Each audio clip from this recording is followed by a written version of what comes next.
Msikilizaji, simulizi yetu inaanza katika sehemu ambayo Robert alikuwa kwenye gari lake na alikuwa anaanza kulia.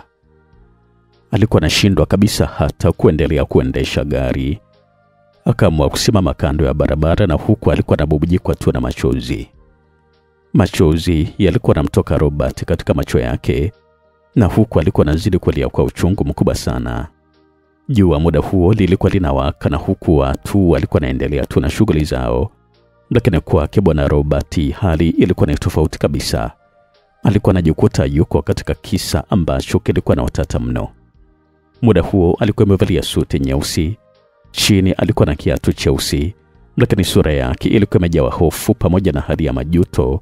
Vyote vilikuwa vimemtanda yeye. Akajikuta alikuwa anapiga usukani kwa hasira kutokana na hali ambayo alikuwa nayo. Aligeuka nyuma kwenye gari. Nyuma kulikuwa na mwili wa mtu ambao ulikuwa unavuja damu. Mwili huo hapana shaka kabisa ulikuwa ni mwili wa kike kwa sababu ulikuwa na vazi la shela. Robert akaliondoa gari pale ambapo alikuwa amelipaki kando ya barabara na sasa alikuwa barabarani kuelekea pale ambapo alikuwa amekusudia, na huku ile hali ya kulia ilikuwa imekata muda huu. Simu yake ilikuwa inaita sana, lakini hakutaka kabisa kuipokea. Alipofika mbele aliachana na hiyo barabara kuu na kisha kuingia barabara ya vumbi ambayo ilikuwa inaelekea ufukweni mwa bahari. Robert alipofika juu ya kilima akaongeza mwendo, akalitumbukiza gari hilo ndani ya bahari na kuzua taharuki kwa watu ambao walikuwa katika upande mwingine wa ufukwe. Kelele pamoja na taharuki vikaamka pale ufukweni. Watu wa uokozi wakawa tayari kwa ajili ya kuzama majini kwa ajili ya kuiokoa hiyo gari. Kwa muda mfupi tu ile gari tayari ilikuwa imezama ndani ya maji ya bahari, ambapo katika upande ule kulikuwa na kina kirefu sana ambacho watu walikuwa hawaendi kabisa kuogelea. Na punde si punde askari wa jeshi la polisi walikuja pale, na huku watu walikuwa wanaendelea tu kupigiana simu kupeana taarifa kwamba kuna gari ilikuwa imezama ndani ya bahari. Na kilikuwa ni kituko kwa kila ambaye alikuwa anasikia taarifa hizo, kila mtu akihitaji kujua ilikuwa vipi mpaka gari inazama katika bahari. Askari wa jeshi la polisi walizungusha utepe wao kuashiria kwamba eneo hilo halikuwa salama kabisa kwa mtu kusogelea wakati huo. Ziliwachukua dakika 45 waogeleaji kuchopwa miili miwili iliyokuwa kwenye gari hilo. Mwili mmoja ulikuwa ni wa yule mwanamke na mwili wa pili ulikuwa ni mwili wa Robert.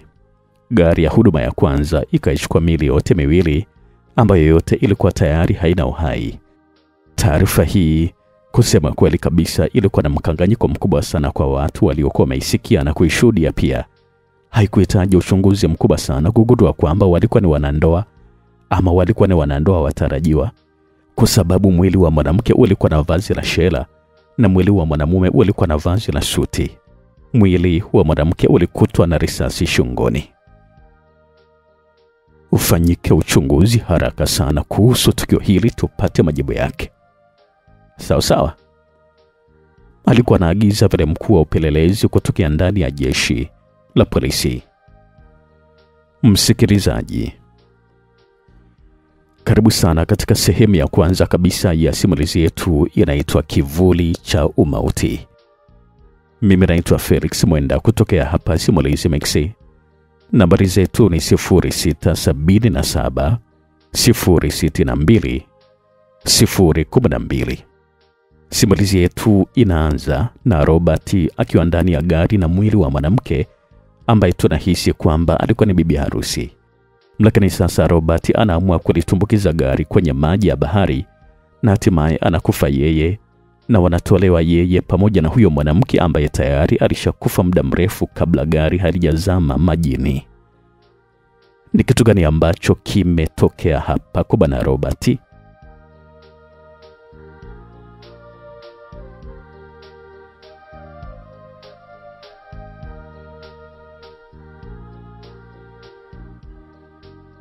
Vilio vilikuwa vimetanda ndani ya kanisa moja lililopo katikati kabisa ya jiji la Dar es Salaam.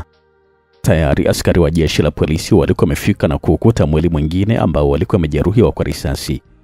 Ulikuwa ni mwili wa mwanamume mmoja ambaye huyo alikuwa anatambulika kwa jina la Bosco, na yeye alikuwa amevalia suti pia. Askari wa jeshi la polisi wenyewe walipigwa na butwa kwa jinsi ya hali ya vilio ilivyokuwa imetanda katika hili kanisa kubwa tu ambalo hadhi yake ilikuwa ni kubwa hapa Dar es Salaam. Watu wengi walikuwa nasimuliana kile ambacho kilikuwa kimetokea hapo. Mama mmoja alikuwa analia kwa uchungu mkubwa, na huku alikuwa anaotikisa mwili wa Bosco ambao alikuwa amelowa na damu. Shati jeupe ambalo alikuwa amevaa lilikuwa limetabakaliwa na damu sana pia. Jamani mwanangu Bosco, ni mtihani gani huu umenipatia leo mimi mama yako, tena mbele ya kanisa? Sauti ya kilio iliyokuwa natoka kwa kwikwi ilikuwa namtoka huyu mama ambaye alikuwa analia tu pembeni ya mwili wa Bosco. Mmoja kati ya askari alipata shauku ya kumfuata huyu mama na kisha kuzungumza naye. Pole sana mama, alikuwa anazungumza pale huyu askari wa jeshi la polisi, na huku alikuwa anawaambia watu wa huduma ya kwanza wauchukue ule mwili kwa ajili ya taratibu za kiupelelezi zaidi. Kusema kweli kabisa, lilikuwa ni pigo ambalo lilikuwa limeamsha kilio chake mama huyu. Mwili wa kijana wake Bosco ulikuwa nawekwa kwenye gari maalum la jeshi la polisi kwa ajili ya kupelekwa hospitalini ukachunguzwe. Na mkononi askari huyu ambaye alikuwa amejitambulisha kama Inspector Zola alikuwa ameshikilia karatasi iliyokuwa na majina ya watu waliopoteza maisha katika kisa kile cha kutisha. Jina la Robert lilikuwa ndio jina la kwanza, jina la pili lilikuwa ni jina la Sandra, na jina la tatu lilikuwa ni la Bosco. Askari huyu alikuwa anajiuliza tu maswali kwamba wale watu walikuwa kwenye kisa gani kilichopelekea wapoteze maisha kama hivi. Akamfuata mtu mmoja ambaye alikuwa amekaa kando, alikuwa amejitenga kabisa na wengine.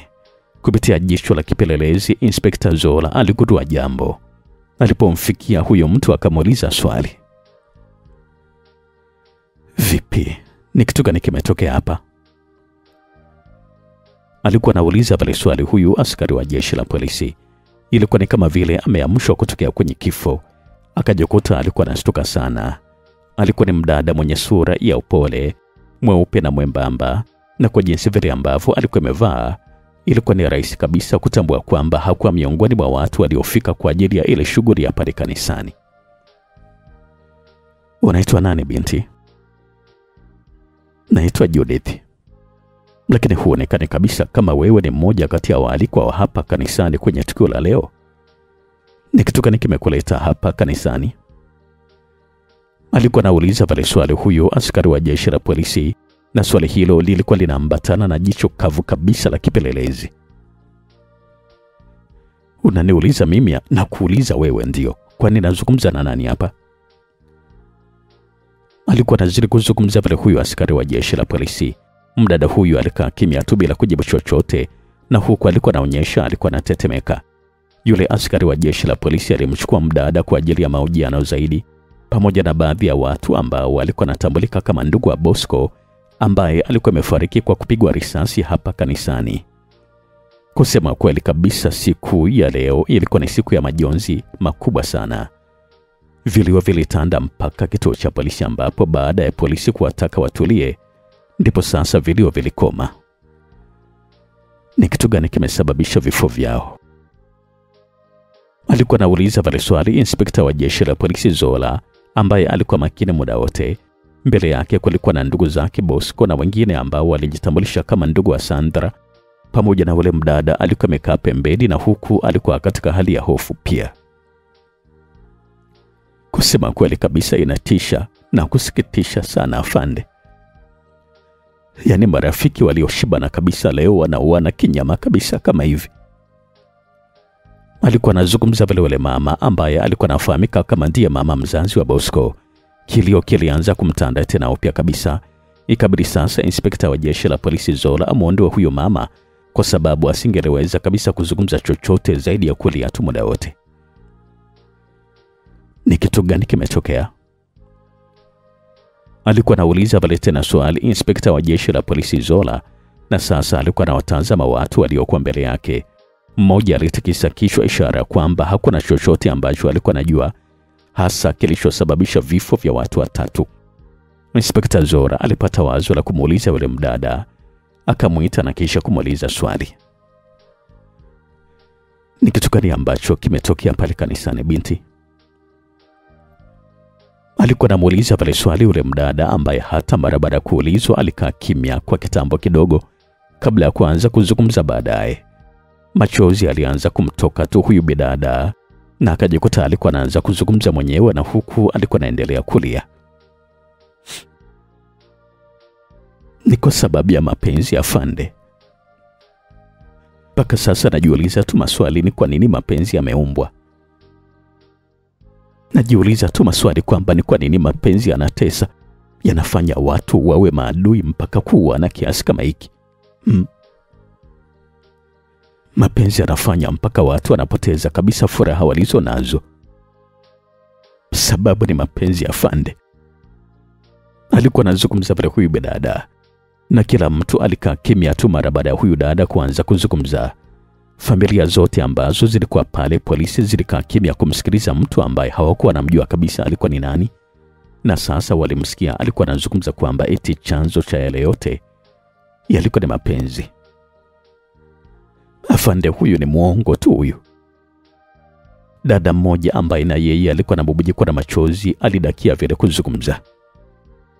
Hebu subiri kwanza azungumze, alafu sisi tutapima maneno ambayo wamezungumza kama yamejaa ukweli ama yatakuwa na uongo pia. Alikuwa anazungumza pale huyu inspekta wa jeshi la polisi, Inspekta Zola. Afande, mimi nawaomba nyinyi kama jeshi la polisi mfanye kazi yenu, lakini sio kusikiliza maneno ya uongo kabisa. Huyu dada hapa, mdogo wangu Sandra, hajawahi kabisa kuingia katika vita ya mapenzi na mtu yoyote ule. Huyu dada anazungumza uongo tu, wala hampaswi kabisa kumsikiliza.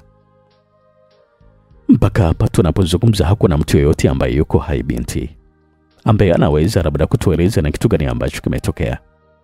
Kwa hivyo vizuri kama tukamsikiliza kila mtu, tuone anazungumza kitu gani, na mwisho wa siku tutapima kile ambacho watu wanazungumza. Sawa?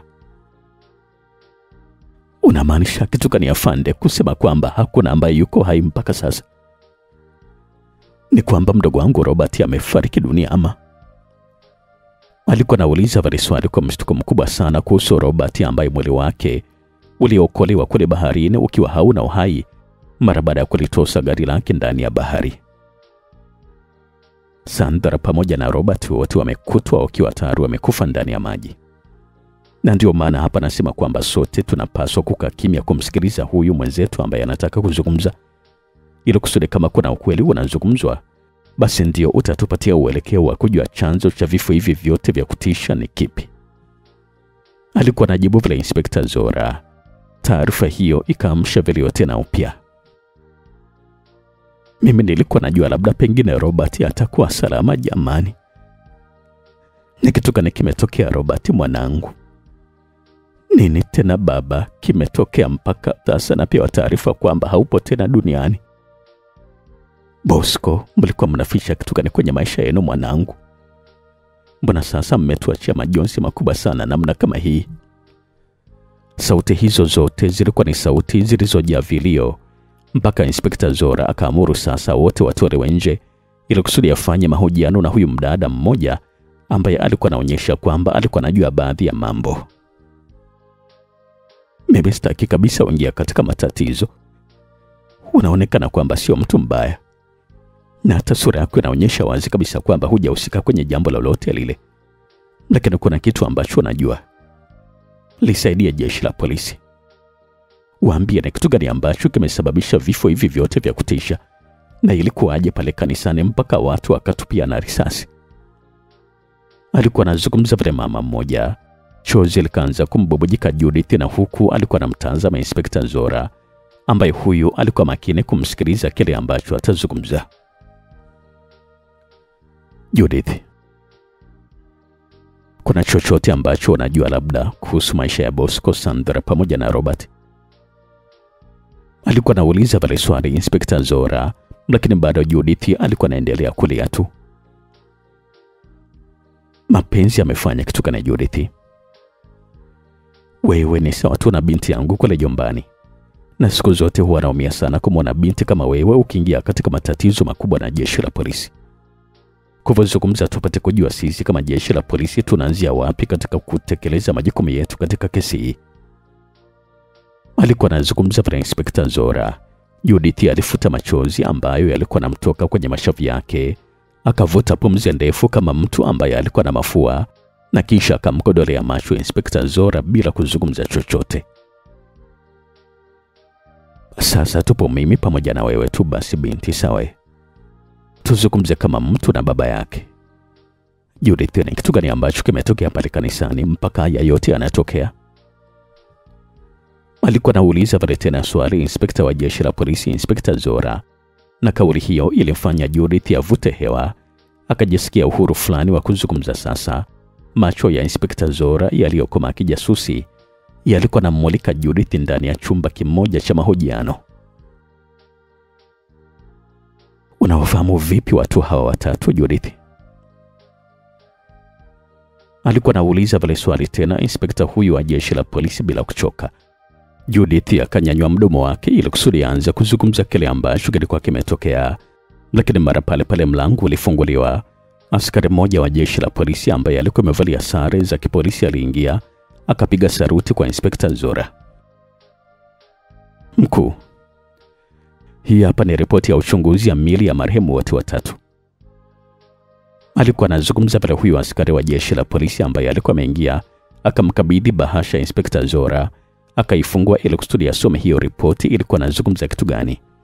Inspekta Zora akazisoma ripoti zote tatu, lakini ripoti ya mwili wa Sandra ilimshangaza sana, kwa sababu licha ya kukutwa ilikuwa na risasi katika sehemu ya shingo, lakini pia mwili wake ulikutwa na tatu ya jina la Bosco katika upande wa kulia wa paja lake la mguu, lakini pia katika upande wa kushoto wa paja lake kulikuwa na jina la Robert.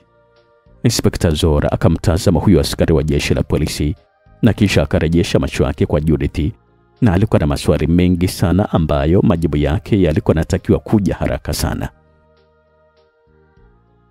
Ripoti inasema kwamba Sandra alikuwa na mahusiano ya kimapenzi na Bosco pamoja na Robert, wote wawili kwa wakati mmoja, si ndio? Ndio mkuu. Je, Robert pamoja na Bosco walikuwa wanajuana kwenye penzi la Sandra? Hapana mkuu. Walikuwa ni marafiki walioshibana sana. Sasa waliweza vipi kuishi kwenye penzi la mtu mmoja ambaye ni Sandra? Alikuwa anauliza pale swali Inspekta Zora, na kisha alitazama saa yake. Tayari usiku ulikuwa umeingia. Afande, utahakikisha huyo binti anakuwa salama mpaka kesho asubuhi, sawa sawa? Alikuwa anazungumza vile Inspekta Zora, na kisha aliondoka zake pale kituo cha polisi. Judith alichukuliwa kwa maelekezo maalum ya Inspekta Zora na alipelekwa sehemu ili kusudi akapumzike ndani ya kituo kile kile cha jeshi la polisi. Elekea huko nyumbani katika familia ya Robert, bado vilio vilikuwa vimetawala tu. Kila mmoja alikuwa anajiuliza maswali kwamba Robert alikuwa amepatwa na kitu gani mpaka anawapiga risasi wenzake Sandra pamoja na Bosco, kwa sababu watu wote walikuwa wameshuhudia tukio hilo la ajabu kabisa ndani ya kanisa. Ndugu walikuwa nafika hapa nyumbani katika familia ya Robert kwa ajili ya mazishi, lakini pia katika upande wa familia ya Bosco hali ilikuwa vile vile pia, na kwa Sandra na hali ilikuwa ni vile vile. Hakuna hata mmoja ambaye alikuwa anajua hasa sababu ya marafiki hawa walioshibana kwa muda mrefu kugeukia katika kivuli cha umauti kama hivyo. Mara baada ya kutoka kituo cha polisi, Inspekta Zora alielekea nyumbani kwake. Siku hii hakuwa katika hali ya kawaida kabisa, bali alikuwa katika hali ya tafakari nzito sana kuhusu kile kisa kizito ambacho kilikuwa katika mkono wake. Taarifa iliyokuwepo katika meza yake ilikuwa ni kwamba Robert alimpiga risasi Bosco na kisha akampiga risasi Sandra na kisha kwenda kujitosa ndani ya bahari akiwa na mwili wa Sandra. Akiwa katika chumba chake maalum kwa ajili ya upelelezi, akaanza kuvuta picha tofauti ambazo alikuwa anazifikiria kichwani mwake, lakini hakufanikiwa kabisa kupata picha halisi ya tukio lile. Umri wake wote wa miaka 60 kwa sasa ulitosha kumwambia kwamba kisa kile kilikuwa na simulizi ya kusisimua sana ndani yake. Akachukua kalamu na karatasi na kisha akaandika Romeo na Juliet, na kisha alifuta kwa kuamini kwamba visa vyao vilikuwa ni tofauti. Akamaliza na kwenda kitandani kujitupa, akajigaragaza mpaka usingizi ulipomchukua. Asubuhi jua likiwa tayari limetoka, akaamshwa na mlio wa simu yake ya mkononi ambayo ilikuwa pembezoni mwa kitanda chake. Akaamka na kisha kuipokea. Akajua wazi kabisa kwamba siku ilikuwa imeanza. Akajiandaa na kuelekea kituo cha polisi. Alielekea moja kwa moja chumba cha mahojiano na kisha kumkuta Judith alikuwa anamsubiria yeye tu. Na kabla hajaanza kumhoji Judith, alikuta bahasha pale mezani. Hapana shaka ilikuwa ni bahasha ambayo ilikuwa inamsubiria yeye tu. Alipoifungua alikutana na ujumbe mwingine kabisa ambao ulimkata maini yake. Haraka haraka Inspekta Zora alichomoka pale na kisha kumwacha Judith akiwa kwenye uangalizi. Akachukua gari yake ndogo na kisha kuelekea hospitalini ambako ndiko maiti zile 3 zote zilikuwa zimehifadhiwa. Akaiomba maiti ya Sandra ikaletwa katika chumba maalum na kisha paja la Sandra likafunuliwa. Akaiona tattoo ambayo ilikuwa na jina la Bosco na kisha akaifungua ile taarifa iliyopo kwenye bahasha. Akagundua kwamba kulikuwa na ufanano wa jambo fulani. Pale pale simu yake ilianza kuita. Akaweka miwani yake vizuri na kisha kupokea simu hiyo. Inspekta Zora, nafikiri kwamba umepata vizuri kabisa ujumbe niliokutumia. Haraka sana nataka uanze upelelezi wa kina. Hawa marehemu wote 3 huenda wakawa wanahusika na kifo cha makamu wa rais wa Jamhuri ya Muungano wa Tanzania. Alikuwa ni mtu anazungumza kutokea huko upande wa pili wa simu. Kusema ukweli kabisa, huo ulikuwa na ujumbe tata sana katika kichwa cha Inspekta Zora. Jasho lilikuwa linamtoka pia. Alikuwa anajiuliza tu kwamba inawezekana vipi wauaji wakauana wenyewe kwa wenyewe kama hivi. Na tena sasa anapata taarifa mpya kabisa kwamba huenda wauaji hawa wanahusika katika kifo cha makamu wa rais wa Jamhuri ya Muungano wa Tanzania. Zora, fanya upelelezi wako haraka sana. Idara yangu ya usalama wa taifa inakuamini sana kwa 100%. Na ndio maana sijaona mtu mwingine wa kumpatia hii kazi zaidi yako wewe. Sawa, nimekuelewa mkuu. Alikuwa anajibu vile Inspekta Zora kwa utiifu wa hali ya juu kabisa. Hofu ilikuwa imemtanda na tahadhari ikapanda kwenye kichwa chake Inspekta Zora. Akajua wazi kabisa kwamba sasa alikuwa katika kazi rahisi ambayo ghafla tu imegeuka kuwa ngumu kupita maelezo. Katika tattoo ya jina la Bosco kwenye paja la Sandra kulikuwa na alama ya vidole viwili.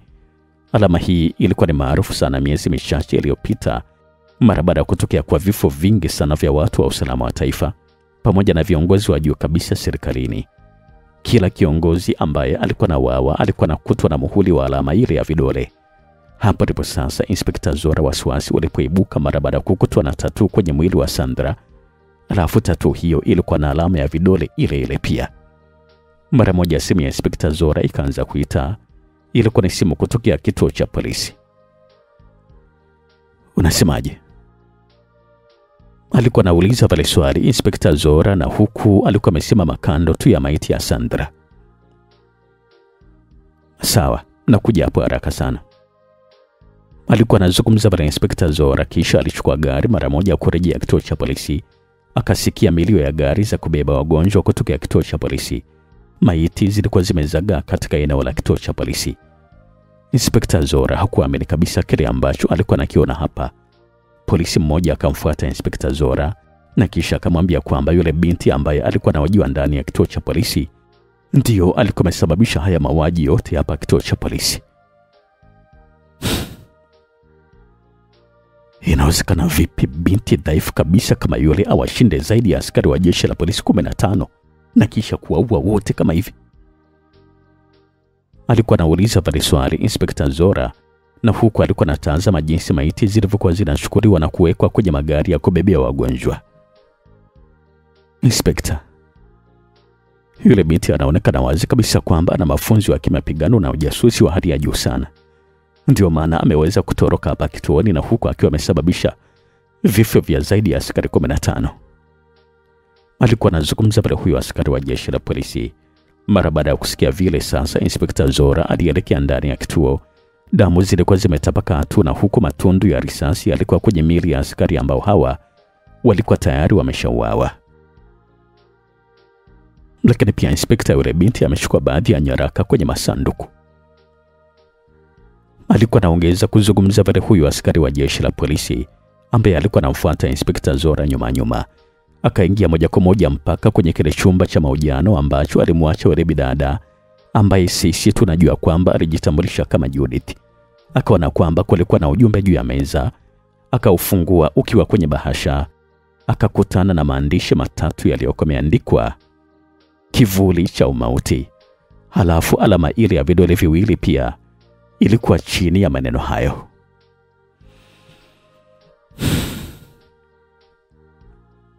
Inspekta Zora alishusha pumzi ndefu na kisha aliketi kwenye kiti na akaegemea ile meza.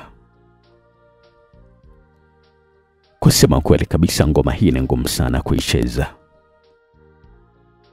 Alikuwa anazungumza pale tu Inspekta Zora kwa sauti, na huku alikuwa anatikisa kichwa chake. Tukielekea tena upande wa pili, ni ndani ya jengo moja refu zaidi katika jiji la Dar es Salaam. Kulikuwa na jamaa mmoja ambaye huyu jina lake alikuwa anaitwa Six. Alikuwa ameketi na huku alikuwa anavuta sigara yake. Mwili wake bwana Six ulikuwa na tattoo nyingi sana za rangi. Simu yake ilikuwa bize sana, akionekana wazi kabisa kwamba alikuwa anapokea taarifa na kutoa taarifa kutoka sehemu mbalimbali. Mara akaingia Judith, mdada ambaye tulimuona mara ya mwisho alikuwa katika kile kituo cha polisi. Alionekana wazi kabisa kwamba alikuwa katika msongo wa mawazo. Akafika na kisha kuketi kwenye sofa karibia na Six. Six alitikisa rasta zake kichwani na kisha akazungumza. Vipi tena, mbona uko juu sana kiasi kama hicho? Alikuwa anauliza pale swali na huku alikuwa nazima sigara yake, akatoa moshi mwingi sana mdomoni. Kusema kweli kabisa inatisha kidogo. Kumetokea kitu gani? Walianza kunishtukia. Ikabidi nipambane kwa ajili ya kujiondoa pale. Shit. Alikuwa anazungumza pale Six kwa sauti ya hasira. Mdada ambaye alikuwa amejitambulisha kwa jeshi la polisi kama Judith alivua sura ya bandia ambayo alikuwa amevaa. Lakini hawajafanikiwa kabisa kukufahamu, si ndio? Hawajafanikiwa kabisa kunijua. Basi usijali kabisa, malaika usiokuwa na dhambi. Alikuwa anazungumza pale Six na huku alikuwa anapokea nyaraka ambazo Judith alikuwa ameiba kule kituo cha polisi. Lakini huko nje kidogo ya jiji la Dar es Salaam, Inspekta Zora alikuwa anapokea kazi kamili ya kuwasaka watu waliofanya mauaji, ikiwemo kifo cha makamu wa rais wa Jamhuri ya Muungano wa Tanzania ambaye huyo alipigwa risasi akiwa nyumbani kwake siku chache zilizopita na kuzua taharuki kubwa. Mbele yake alikuwa amesimama mtu mmoja mwenye umri sawa na wake. Wote walikuwa ni wazee wenye utaalamu wa upelelezi. Mzee huyo alikuwa anajulikana kama Dawson, maarufu kama Google, na jina hili la utani la Google alipewa kwa sababu ya taarifa nyingi ambazo alikuwa nazo kichwani mwake. Licha ya kwamba mzee Dawson kwamba alikuwa ni mtu wa usalama wa taifa, lakini pia alikuwa na kitengo chake cha siri ambacho alikipatia jina la MPA, ambacho kilikuwa kinadili na masuala ya upelelezi wa kesi kubwa ndani na hata nje ya nchi pia. Walikuwa nafanana sana tabia zao, yani huyo mzee Dawson pamoja na Inspekta Zora. Wote walikuwa ni walevi wa sigara na nyakati fulani walikuwa wanatumia pombe kali pia. Ilikuwa ni kawaida kwao tangu wakiwa vijana, kwa sababu kazi waliokuwa wanaifanya ili wafanye watumie akili nyingi sana ili kusudi kupambana na uhalifu. Kuna kundi moja linaitwa Mafia Gang. Ni kundi maalum kabisa kwa ajili ya ugaidi. Mkuu wa kundi hili la Mafia Gang anaitwa John Brain na ni mzungu ambaye anaishi Uskoch. Kazi yake ni kuratibu mauaji yote ambayo yanafanyika hapa nchini pamoja na sehemu mbalimbali pia.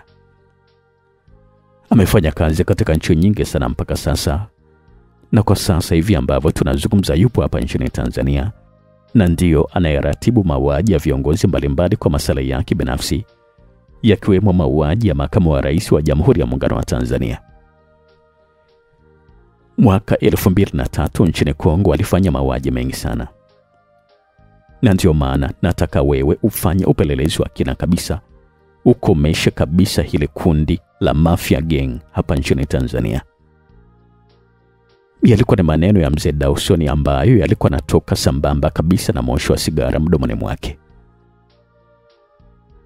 Na hapa kila kitu kiko tayari kabisa kwa ajili yako Zola. Unahitaji kuikomboa nchi yako ya Tanzania kutoka katika mikono ya hili genge la wahalifu. na kujua vizuri kabisa vile ambavyo unakuwa na mtu mwingine, hasa pale ambapo linapokuja swala la kesi tata kama hizi. Alikuwa anamaliza kuzungumza vile mzee Dawson kwa kumtakia kila laheri kwenye jukumu lake zito la kuliondoa kabisa kundi la Mafia Gang. Lakini sasa kichwani bado alikuwa anawaza ule mkasa wa kina Robert kule kanisani.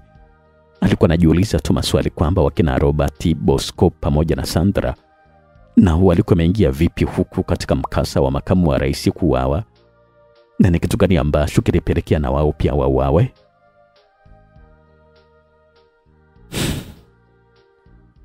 Alishusha pumzi ndefu Inspekta Zora, na huku alikuwa analikodolea macho gari la kifahari la mzee Dawson ambalo lilikuwa linatokomea katika macho yake.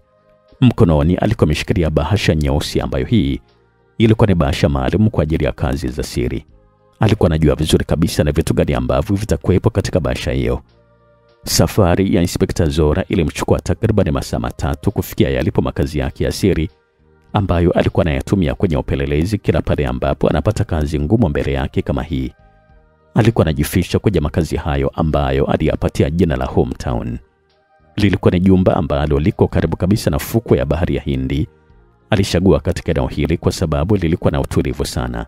Licha ya kwamba lilikuwa na eneo gari sana, lakini alikuwa na mudu gharama zote ambazo alikuwa analipiwa na kitengo cha siri cha mzee Dawson maarufu kama MPA.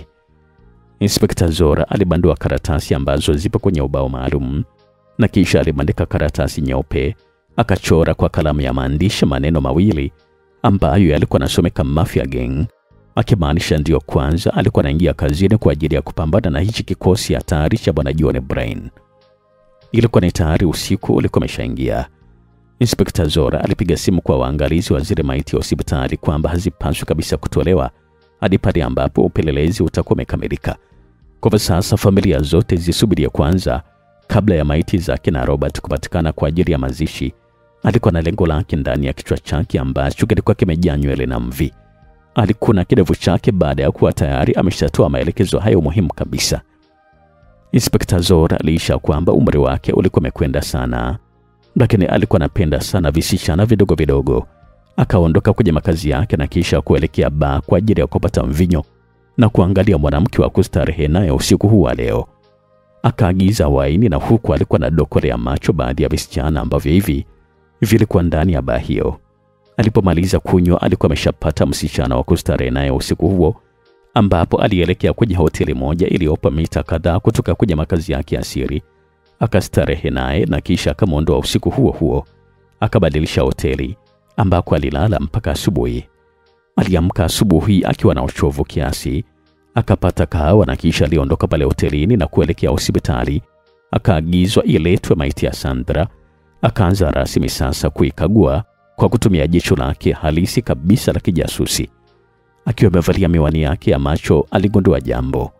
Akaagiza mkasi pamoja na kisu. Akavalia gloves kwanza.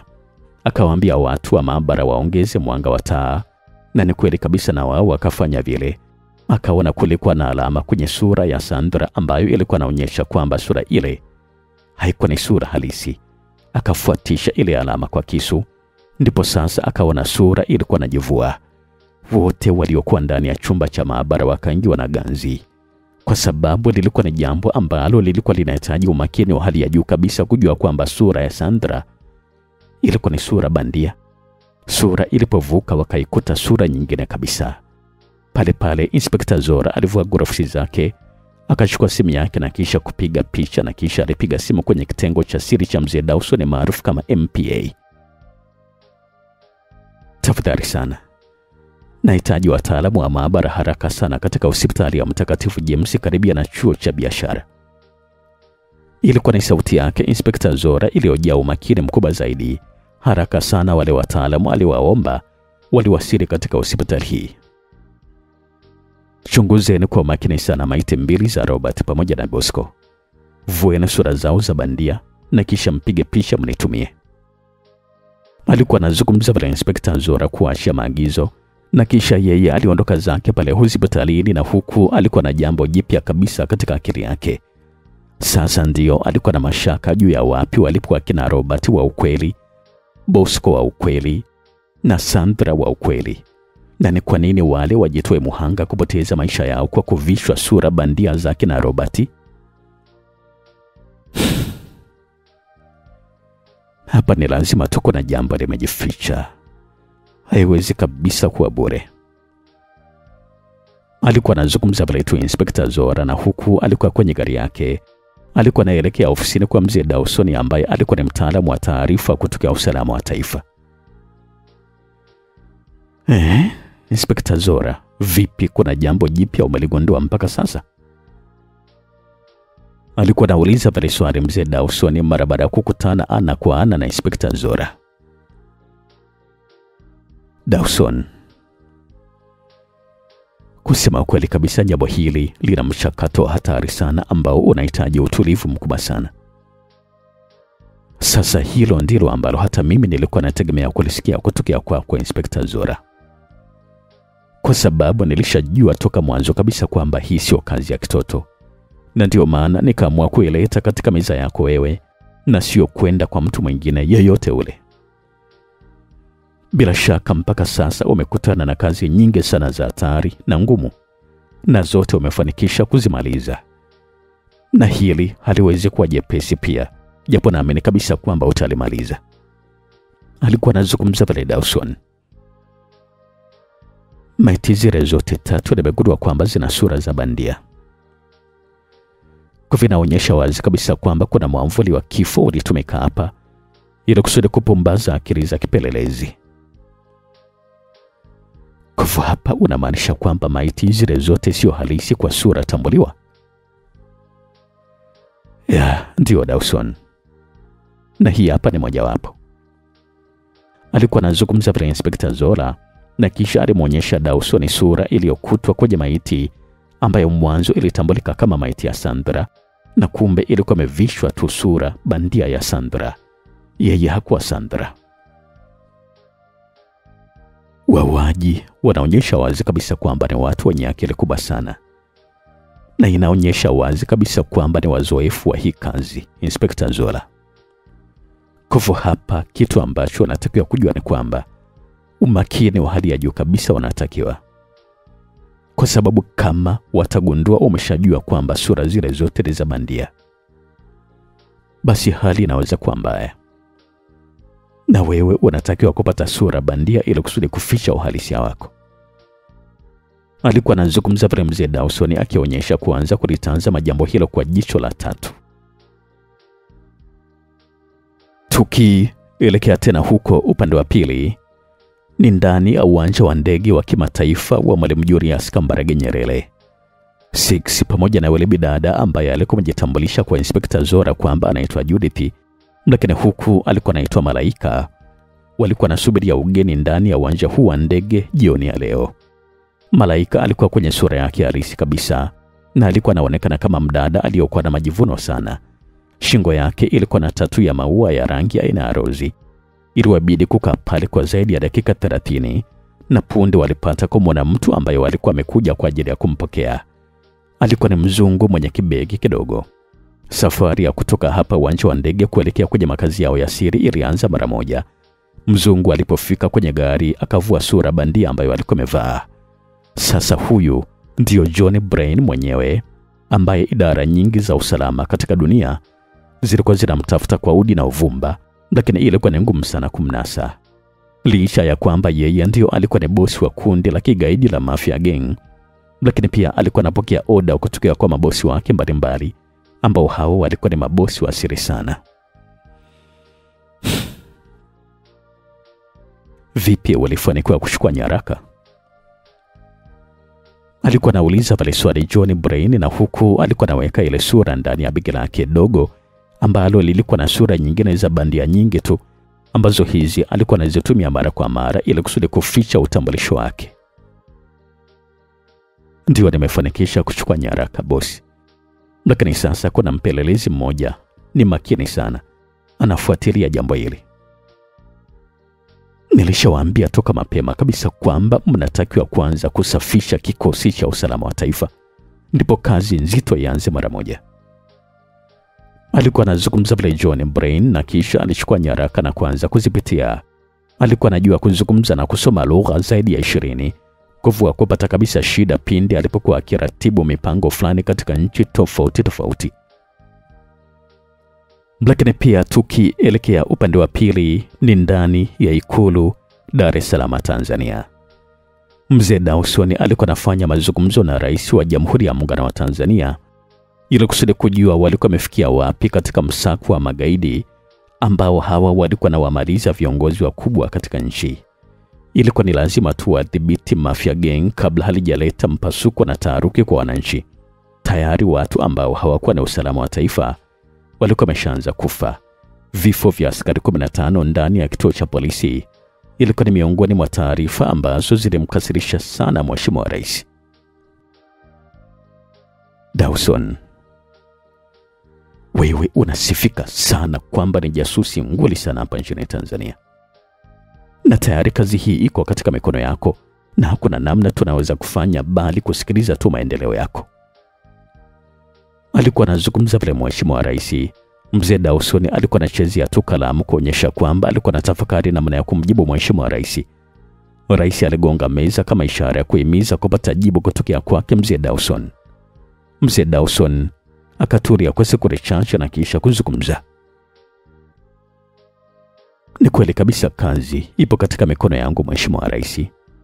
Na ni lazima nilifike kundi lote la Mafia Gang kabla halijaleta madhara zaidi katika nchi yetu. Kabla halijaleta madhara zaidi? Tayari wameshaleta madhara zaidi katika nchi yetu na hofu imetanda kwa watendaji wa serikali pia. Mimi najiuliza tu maswali kwamba ni watu wa namna gani hawa wameweza kuingia kwenye nyumba ya msaidizi wangu, yani makamu wa rais, na kisha kufanya mauaji bila walinzi wengine kujua. Kwa hivyo hapa unaona wazi kabisa kwamba hali sio shwari. Dawson alikuwa anazungumza vile Mheshimiwa Rais kwa sauti kubwa kabisa iliyokuwa imeambatana na kukauka kwa koo lake. Akahitaji maji ya baridi kutoka kwenye friza. Dawson akampatia maji kwenye glasi. Yalikuwa ni mazungumzo ya siri sana kati ya Dawson pamoja na Mheshimiwa Rais. Na mara baada ya kumaliza kunywa glasi moja ya maji baridi, Mheshimiwa Rais sasa alikuwa ametuliza koo lake na akaendelea kuzungumza. Mimi na kuamini kwa asilimia zote 100 Dawson, tafadhali sana. Alikuwa anazungumza vile Mheshimiwa Rais na huku alikuwa anaweka glasi juu ya meza na kisha alivua tai yake. Mimi sintoweza kabisa kukuangusha mkuu. Najua kabisa kwamba hili ni jukumu langu zito kabisa na nimekula kiapo kwa ajili ya kuilinda nchi yangu mimi pamoja na mali zake zote ambazo ziko ndani yake. Alikuwa anazungumza vile Mzee Dawson kwa sauti ya utii na heshima mbele ya Mheshimiwa Rais. Na ni kitu gani ambacho wa watu wanataka mpaka wanatuandama sana kiasi kama hiki? Nafikiri kwamba mapema tu Mheshimiwa Rais tutalibaini hilo. Kuanzia hapo tutawadhibiti mkuu. Kwa sababu wamefanya mauaji katika nchi nyingi sana duniani mpaka sasa. Lakini hapa Tanzania naweza kusema kwamba wameingia sehemu isiyo salama kwao. Na kuhakikishia kwa asilimia zote 100 kwamba nitawafyeka haraka vile ambavyo inawezekana. Dawson, tambua wazi kabisa kwamba nchi yetu inakutazama wewe pamoja na kitengo chako cha usalama wa taifa.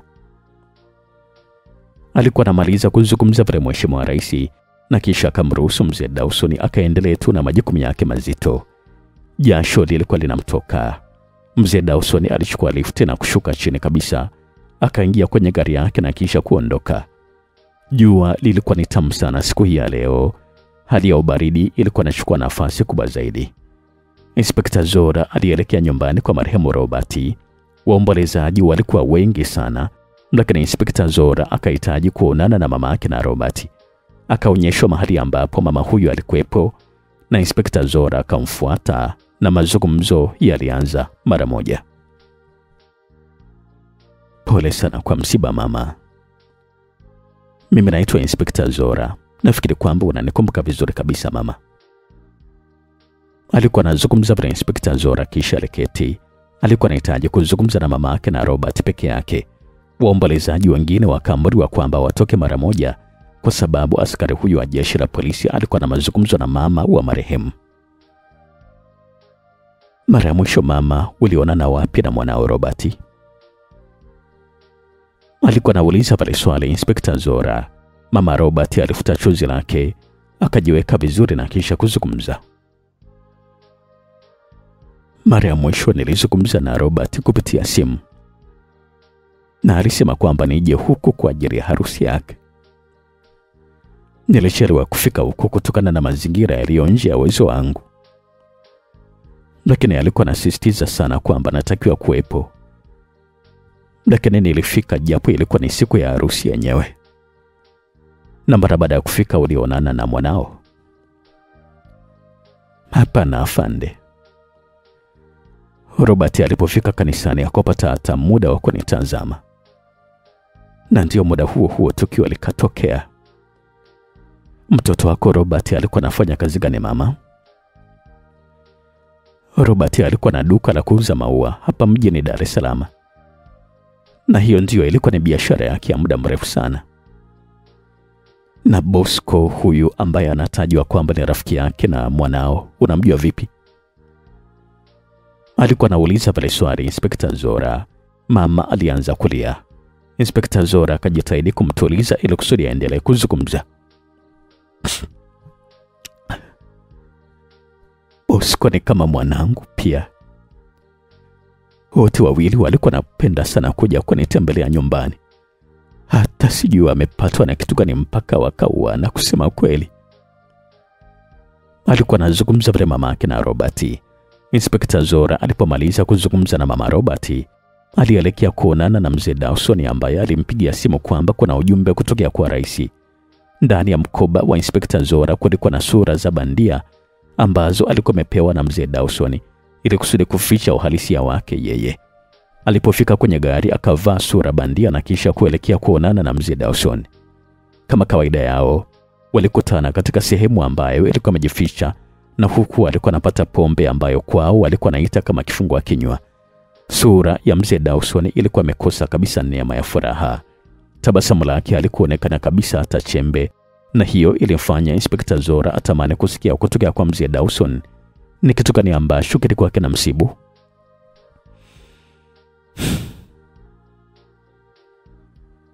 Kusema kweli kabisa, hali ni mbaya sana Zola. Mheshimiwa Rais amewaka sana leo.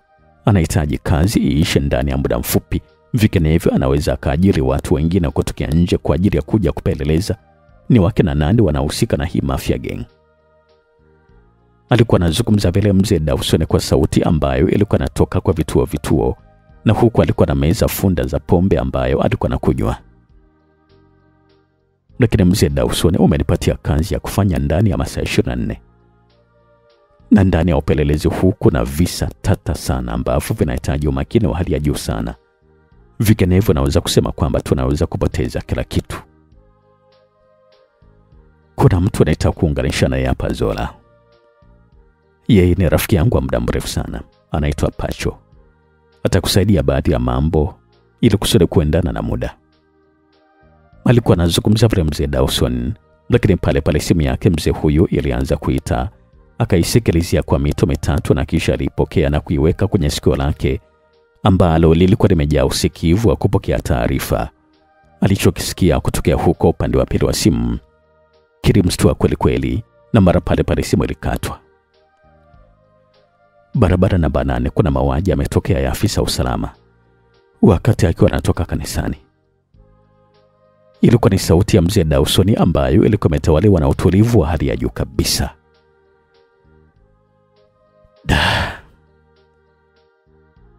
Ndo kama hivyo Zola. Hali naweza kusema kwamba inaweza kuwa mbaya zaidi kwa wiki hii na kuendelea. Basi waacha kwanza nielekee katika eneo la tukio. Alikuwa anazungumza vile Inspekta Zora kisha akajikusanya na kuondoka pale akimwacha mzee Dawson.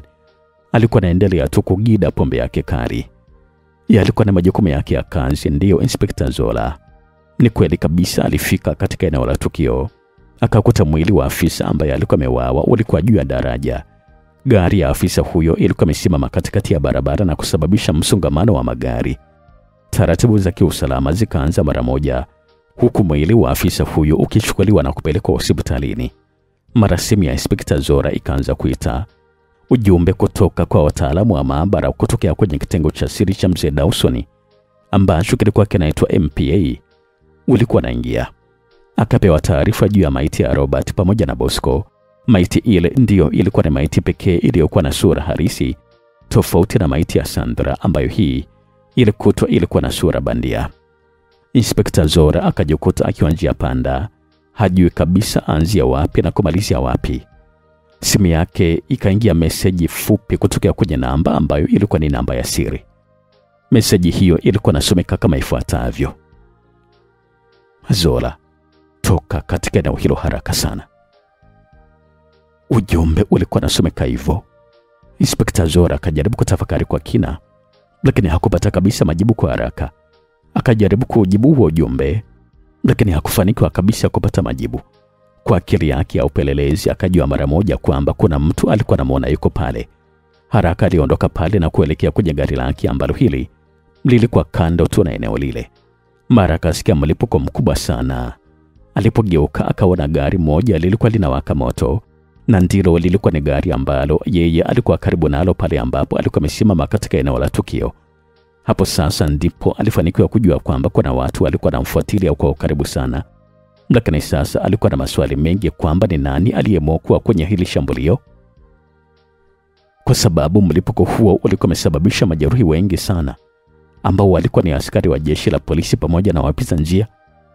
Lakini kabla mlipuko haujatokea, kuna meseji alikuwa ametumiwa kwamba aondoke mara moja katika eneo hilo. Ni nani huyu ambaye alikuwa amemwokoa?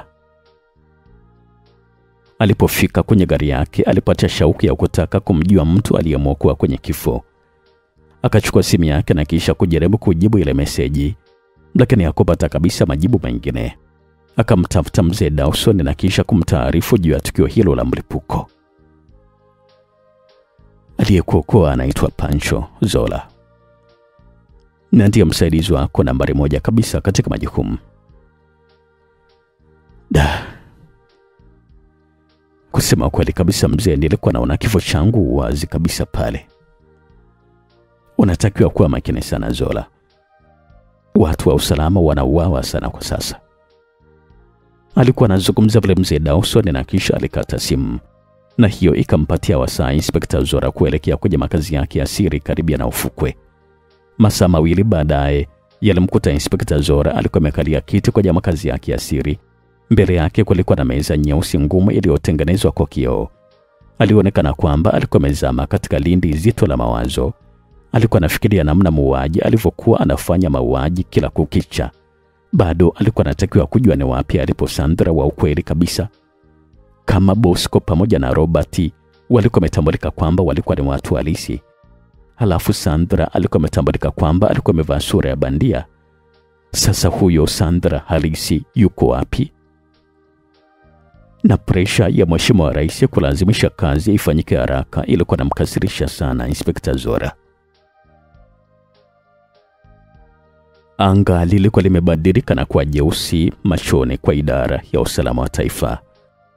Mauaji ya askari wa jeshi la polisi pamoja na afisa wa usalama yalitaarifiwa kila kona ya jiji la Dar es Salaam. Hofu ilichukua nafasi kubwa sana, na kila mtu alikuwa anajiuliza maswali: ni nani atafuata kufa? Ujio wa Bwana John Brain nchini Tanzania ulikuwa na lengo moja kubwa. Ni kwamba alikuwa anataka kukutana na vijana wake wawili ambao hawa alikuwa na watumainia sana katika kazi zake. Mmoja alikuwa anaitwa Sixi na mwingine alikuwa anaitwa Malaika. Mara baada ya kukutana sasa, mazungumzo yalianza. Wakati askari wa jeshi la polisi wanahangaika kutafuta ufumbuzi wa hivi vifo ambavyo vinaendelea, sisi tutakuwa busy kumalizia mpango wetu hapa nchini Tanzania. Rais wa nchi hii alitutuma tufanye kazi yake na tumemaliza. Sasa ni kwa nini idara yake bado inaendelea kumshikilia Jamali? Alikuwa anauliza pale swali John Brain. Na huyu kenge ambaye anajiita Inspekta Zora, naona kabisa kwamba atakuwa ni kikwazo kikubwa sana kwetu katika mpango huu. Ni lazima na yeye aondoke kwanza. Alikuwa anazungumza vile Malaika akakumbuka jinsi vile ambavyo Inspekta Zora alikuwa makini kabisa katika kazi yake. Na siku zote udhaifu wa Inspekta Zora ni wanawake. kilevi chake kitamuua muda mchache tu ujao.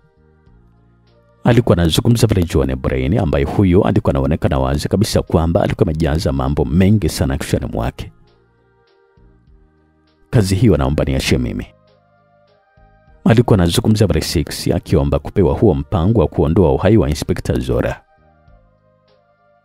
Lakini unatakiwa kuwa makini sana Six, kwa sababu kwa namna vile ambavyo huyu mtu ni makini sana katika kazi zake, sio rahisi kabisa akamwamini mtu kwa mara ya kwanza. Kwa hivyo pia unapaswa kujua kwamba ukibainika, basi kila kitu kinaweza kuharibika. Inspector Zora anaweza kusema kwamba ni jasusi mbobezi sana, na kabla hujampeleleza yeye anaweza kuwa tayari ameshakupeleleza. Alikuwa anazungumza vile John Brain, na kisha Malaika akazungumza. Inspector Zora anatumika kama mwamvuli wa serikali katika kutekeleza mipango ya siri. Najiuliza tu swali kwamba aliweza vipi kukwepa mtego wa bomu. Hayo yote yalikuwa ni maswali ambayo wote walikuwa wanaulizana. Muda huo Inspector Zora alikuwa kwenye gari yake na alikuwa anaelekea nyumbani kwa marehemu Robert. Kichwani alikuwa na mawazo lukuki. Akajikuta alikuwa anamfikiria yule msichana Judith, ambaye alikuwa amewamaliza askari wa jeshi la polisi 15 kule kituo cha polisi, na tena kwa ustadi ambao hata komando asingeliweza kabisa kufanya. Alitikisa kichwa chake na kisha alitabasamu. Alianza kuvuta picha namna huyo msichana aliyejitambulisha kama Judith vile ambavyo alikuwa anaonekana. Alikuwa ni mwembamba, mweupe na mwenye sura ya upole kabisa, bila kujua kwamba kwa picha ambayo alikuwa anaiwaza Zora haikuwa ni picha halisi kabisa, kwa sababu hakuitwa Judith bali alikuwa anaitwa Malaika. Hata ile sura ambayo Inspector Zora alimuona nayo ile siku haikuwa ni sura halisi kabisa ya Judith. Alikanyaga mafuta bila kujua kwamba alikuwa na windwa sana ili kusudia wawe. Dakika 30 baadaye alikuwa anaegesha gari lake katika uwanja wa nyumba ya Robert. Huzuni ilikuwa imetanda katika nyumba hii. Mama Robert alipomwona Inspector Zora alimtambua kama ni askari wa jeshi la polisi ambaye alikuwa anafuatilia tukio la vifo vile. Akakimbilia na kisha kumwambia, "Tafadhali sana afande, mnipatie mwili wa mwanangu na mzike. Mnipatie mwili wake, naombeni sana." "Mama, hebu tulia kwanza tafadhali. Nimekuja hapa kwa ajili ya kuzungumza na wewe. Futa kwanza machozi mama, tuzungumze." Alikuwa anazungumza vile Inspector Zora, na huku alikuwa amemshika mabega mama Robert. "Tulia kwanza tuzungumze vizuri mama." Alikuwa anazungumza vile Inspector Zora, na huku alikuwa anapepesa macho yake huko na kule. Kulikuwa na watu wengi sana pale msibani. Akaiona sehemu ambayo ilikuwa tulivu bila kuwepo na watu. Akamsogeza mama yake na Robert huko kwa ajili ya kuzungumza naye.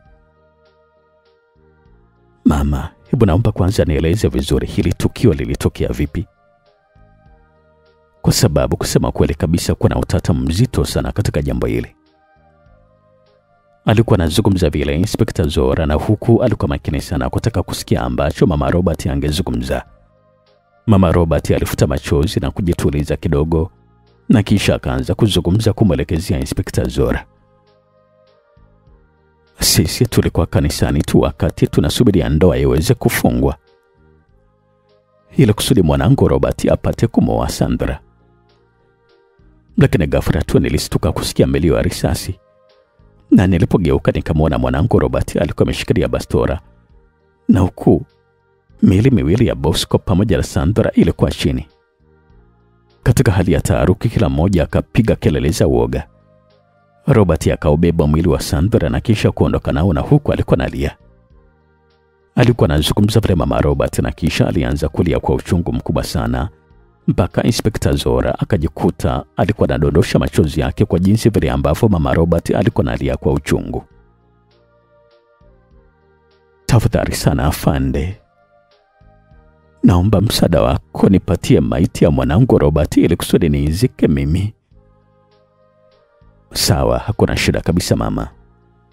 Mwili wa kijana wako Robert utaupata mara baada ya kumaliza uchunguzi ambao unaweza kusema kwamba kwa asilimia kubwa umeshakwisha. Naomba nisaidie namba za mamake na Sandra ili kusudi niweze kuzungumza naye tafadhali." Alikuwa anazungumza na Inspector Zora, na ni kweli kabisa alipewa namba na kisha kuelekezwa pale ambapo mama Sandra alikuwa anaishi. akamwaga mama Robert na kisha akaingia kwenye gari yake ambayo hii ilikuwa imetengenezwa maalum kwa ajili ya kuzuia risasi kuingia. Gari hiyo ilikuwa imenunuliwa na mzee Dawson kwa ajili ya kazi za upelelezi kama hizi. Mwendo wa dakika kama 45, Inspekta Zora alikuwa ameshafika pale ambapo alikuwa ameelekezwa. Haikuhitajika sana ujuzi wa kutambua kwamba eneo hilo lilikuwa na tatizo, lisha kwamba kulikuwa na ukimya na uchache wa watu pale. Inspekta Zora akajipenyeza mpaka ndani ambako mama Sandra alikuwepo, lakini kabla hajafika huko alikutana na babake na Sandra ambaye alimtambua vizuri kabisa Zora kwamba alikuwa ni askari wa jeshi la polisi kabla hata hajajitambulisha. "Afande, umeshafanikiwa kujua chanzo cha kifo cha binti yangu ni kipi?" alikuwa anauliza pale swali babake na Sandra ambaye alikuwa na umri sawa kabisa na Zora. "Kusema kweli kabisa mzee, mpaka sasa naweza kusema kwamba ngoma ni ngumu, lakini naamini kabisa kwamba tutafika tamati hivi karibuni." "Tutashukuru sana afande, ili kusudi tuweze kumpumzisha Sandra katika nyumba yake ya milele, na hayo mengine tutayaacha kwenu nyinyi kama jeshi la polisi." "Usijali kabisa kuhusu hilo mzee. Sasa nimekuja hapa mara moja kuzungumza kidogo na mama Sandra. Bila shaka yupo kushoto chumba cha mwisho, sio?" alikuwa anazungumza vile Inspekta Zora, na huku alikuwa anaashia tabasamu la kazi. "Jicho lako la kipelelezi liko sahihi kabisa afande. Ni kweli kabisa yuko chumba hicho, nenda tu ukapate kuzungumza naye." alikuwa anazungumza vile babake na Sandra. Inspekta Zora aliposikia kauli hiyo namna ile, aliona mtazame mzee huyo usoni pake. Alihisi kulikuwa na jambo, lakini sasa akaliweka kiporo kichwani mwake. Hata alipoukaribia mlango wa chumba ambacho mama Sandra alikuwepo, aligeuka na kumwona babake na Sandra alikuwa bado anamfuatilia Zora, na kisha alipoona Zora alikuwa amegeuka, akajifanya alikuwa anaondoka pale. Inspekta Zora akagundua jambo fulani kwa babake na Sandra, akabisha hodi na kisha akaruhusiwa kuingia chumbani. "Pole sana mama." "Samahani sana jamani, naomba wote mtoke mara moja nipate kuzungumza na mama Robert. Mimi naitwa Inspekta Zora kutoka jeshi la polisi." Alikuwa anazungumza vile Inspekta Zora, kisha alitoa kitambulisho. Watu waliokuwa mle ndani ni kweli kabisa walianza kuondoka taratibu, na huku Inspekta Zora alikuwa anapata nafasi ya kutazama picha ambayo ilikuwepo ukutani. Ilikuwa ni picha ya Sandra wakati akiwa shule. "Bila shaka hii picha ni ya Sandra mamae, katika umri wa ukuaji wake?" alikuwa anauliza pale swali Inspekta Zora, na huku alikuwa anaendelea kuitazama ile picha. Mama Sandra akiitikia kwa masikitiko kwamba ndio, hiyo ilikuwa ni picha ya Sandra. "Na kusema ukweli kabisa, mwanangu ameondoka wakati nikiwa bado namhitaji sana." Alipozungumza vile mama Sandra akajikuta alikuwa anaanza kulia upya kabisa, kama vile alikuwa ameweka chumvi kwenye kidonda kibichi. Inspekta Zora alisogea na kisha aliketi chini kwa mtindo wa kufunga miguu yake kama Waislamu wanavyokaa. "Mtoto wako alikuwa anapaswa kuolewa na Robert pale kanisani mama, lakini huyo Robert ndio aliondoa maisha yake kabla hata ya harusi. Ni kitu gani ambacho unakijua mama kati ya hawa watu watatu, yaani Robert, Bosco pamoja na Sandra mwanao?" alikuwa anauliza pale swali Inspekta Zora. "Kitu ambacho mimi najua ni kwamba Sandra mwanangu alifahamiana na Robert muda mchache sana, ndipo akasema kwamba alikuwa anataka kuolewa. Lakini Robert pamoja na Bosco inasemekana kwamba ni marafiki wa muda mrefu sana, na vifo vyao unaweza kuhisi labda vinatokana na kitu gani mama?" alikuwa anauliza pale swali Inspekta Zora. Mama Sandra alitikisa kichwa chake na kisha akazungumza. "Kusema kweli kabisa afande, ni vigumu sana kwa jinsi ambavyo alikuwa anakuja hapa na kuzungumza kwa furaha sana. Hata sijui ni kitu gani ambacho kimesababisha haya yote kutokea." "Asante sana mama. Hii hapa ni nambari yangu ya simu. Ukipata chochote basi unaweza kunijuza. Mtapewa mwili wa Sandra kwa ajili ya maziko huku uchunguzi mwingine ukiendelea." Alikuwa anazungumza vile Inspekta Zora, na huku alikuwa anajizoa pale ambapo alikuwa amekaa na kisha kuondoka, na huku akili yake ilikuwa anaanza kumtafakari babake na Sandra kwamba ni kwa nini alikuwa anamtazama sana kama vile wakati anaingia hapa ndani. Akiwa kwenye gari yake, Inspekta Zora alionekana alikuwa anaelekea hospitalini ambako miili ile mitatu bado ilikuwa inaendelea kufanyiwa uchunguzi. Alipofika alikutana na mtaalamu wa maabara kutokea katika kitengo cha MPA cha mzee Dawson. Akamweleza kwamba ile miili miwili ipelekwe kwa wahusika kwa sababu ni miili halali kabisa ya wahusika, lakini ule mwili wa Sandra ubakie kwanza kwa sababu ulikuwa umevishwa sura ya bandia. Inspekta Zora aliondoka pale hospitalini na kuelekea katika makazi yake ya siri ambayo watu wengi walikuwa hawayajui kabisa. Na wakati anafika alikumbuka kwamba ujumbe wa picha ulikuwa umeshatumwa. Akaingia chumba cha siri kwa ajili ya kufanya kile ambacho alikuwa amekusudia. Alikuwa anahitaji kujua ule mwili bandia ulikuwa ni wa nani. Akaingiza picha katika mashine yake ya kazi. Akapata majibu ambayo yalimfanya afunge safari nyingine kuelekea katika chuo kikuu cha sayansi na mifupa. Samani jamani, namuulizia Anastasia Nyange. Alikuwa anauliza pale swali Inspekta Zora, na huku alikuwa ameketi mbele ya mkuu wa chuo hicho ambaye macho yake alikuwa ametua kwenye sura ya Inspekta Zora. Unasema kwamba unamuulizia Anastasia Nyange? Mkuu wa chuo ambaye alikuwa na kitambi alikuwa anauliza pale swali. Ndio, namuulizia Anastasia Nyange, na picha yake ni hapa. Alikuwa anazungumza vile na huku alikuwa anamuonyesha picha. Amekwenda Firidi na wanachuo wenzake kaskazini mashariki mwa mkoa jirani. Sawa, nashukuru sana mkuu. Alikuwa anazungumza vile Inspekta Zora, na kisha aliondoka pale nyuma, huku yule mkuu wa chuo akanyanyua simu yake ya mezani, akapiga sehemu na kisha kusikilizia mpaka inapokelewa, na kisha akazungumza. Amekuja hapa muda mrefu kumuulizia Anastasia Nyange. Alikuwa anazungumza bila huyu mkuu wa chuo, na alipozungumza hivyo hakuhitaji kabisa kusikiliza sauti kutoka upande wa pili. Akakata simu mara moja na kisha akaweka mikono yake juu ya meza, na huku alikuwa anaonekana wazi kabisa kwamba alikuwa anazama katika tafakari nzito mno. Inspekta Zora kabla hajaondoka pale chuoni alikutana na mwanachuo mmoja, akamuuliza kama alikuwa anamjua Anastasia Nyange. Yule mwanachuo akamwambia Inspekta Zora kwamba alikuwa anamjua Anastasia, lakini hakuonekana hapo chuoni kwa siku 7 sasa. Inspekta Zora akajitambulisha kwa yule mwanachuo kwamba yeye alikuwa ni askari wa jeshi la polisi, na akamwomba yule mwanachuo amueleze mahali ambapo Anastasia Nyange alikuwa anaishi. Anaishi na rafiki yake sio mbali sana kutokea hapa. Ni nyuma tu ya hoteli mpya ya Submarine. Ukifika utaona jengo la njano lina vigae. Hapo ndipo Anastasia anaishi. Sawa, nashukuru sana. Alikuwa anazungumza vile Inspekta Zora, kisha alifunga safari nyingine kuelekea huku ambako alikuwa ameelekezwa. Alitumia dakika 25 peke yake kufika. Alikutana na mtu nje ya nyumba hiyo. Bila shaka mtu huyo alikuwa anaonekana kwamba alikuwa ni mwenyeji wa hapo. Inspekta Zora akamuuliza, samani, nimemkuta Anastasia? Salimia kwanza basi mzee. Waungwana huwa wanasalimia kwanza. Sasa unapouliza tu swali hata ujue anamuuliza kama ni mzima ama la, inakuwa sio sawa. Alikuwa anafoka vile huyu mtu ambaye alikuwa na msichana wa makamo tu. Samani, nilikuwa namuulizia Anastasia Nyange. Chumba chake kile pale.